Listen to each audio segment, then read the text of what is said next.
Hindi naman siya yung parang mahirap dalhin. No experience din sa 80-year-old na si Erlinda Flores na maging Intramuros tour guide. Pero anya, sakto ito para malibang at ma-enjoy ang retirement sa pagiging caregiver abroad. Ito talaga gusto ko. Gusto ko to. Kasi talaga gusto ko magtrabaho sa labas eh. Ayoko sa labi, nakaupo lang, gusto ko dumadaldal. Bukod kina Edgardo at Erlinda, may 15 senior citizen tour guides na accredited ng Department of Tourism. Ginagawa nating pagkakataon yung turismo para manatiling aktibo, produktibo, at syempre empowered yung ating mga lolo at mga lola. Yung mga senior citizen kasi natin, mayaman sila sa karanasan, maraming experience of course.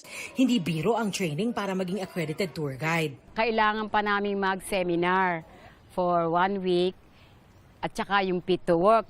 Para malaman namin kung ano yung dapat na pakihirap sa mga turista, paano yung kinakailangang i-review namin na history of Intramuros. Basta't kayo po ay merong passion, may willingness na matuto, physically fit, at ang pinaka-importante sa lahat, marunong makipagkwentuhan at magaling magkwento tungkol sa kasaysayan ng ating bansa.